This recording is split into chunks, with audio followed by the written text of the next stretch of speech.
Welcome to Mohan cars. ఈరోజు మన వద్ద సేల్కి i20 ఆస్టా ఆప్షనల్ వెహికల్ అండి. పెట్రోల్ వేరియంట్, ఇది మాన్యువల్ ట్రాన్స్మిషన్ 2020 మోడల్ అయితే మన దగ్గరికి సేల్కి రావడం జరిగింది ఫ్రెండ్స్. ఇది రన్నింగ్ కిలోమీటర్స్ వచ్చేసి మనకి 79,000 కిలోమీటర్లు అయితే తిరిగింది. ఇన్సూరెన్స్ ఒకటి ఈ నెల 15వ తారీఖుతో అయిపోతుందండి. టైర్స్ అయితే 60% అబోవ్ ఉంటాయి. నాన్ యాక్సిడెంటల్ వెహికల్ అండి. ఇది అప్ టు డేట్ కూడా ఇది షోరూమ్ ట్రాక్. ఇది వెల్ మెయింటైన్ వెహికల్, ఇంటీరియర్ కానీ ఎక్స్టీరియర్ కానీ చాలా అంటే చాలా బాగుంది ఫ్రెండ్స్. ఇది కస్టమర్ ఎక్స్పెక్టెడ్ ప్రైస్ వచ్చేసి మనకి 6,90,000 రూపాయలు అయితే చెప్పడం జరుగుతుంది. లిటిల్ బిట్ నెగోషియబుల్ కూడా ఉంటుంది. డైరెక్ట్ మనం పార్టీతో కూర్చొని మాట్లాడుకోవచ్చండి. అలాగే ఫ్రెండ్స్, దీని యొక్క పూర్తి వివరాలు కావాలనుకున్నట్లయితే కనుక డిస్ప్లేలో కనిపిస్తున్నటువంటి నా యొక్క నెంబర్కి అయితే కాల్ చేయండి.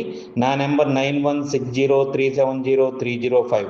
అలాగే ఇలాంటి మరిన్ని వీడియోల కోసం మన ఛానల్ని సబ్స్క్రైబ్ చేయండి, బెల్ బటన్ నొక్కండి. మేము పెట్టే ప్రతి వీడియో కూడా మీకు వస్తుంది ఫ్రెండ్స్.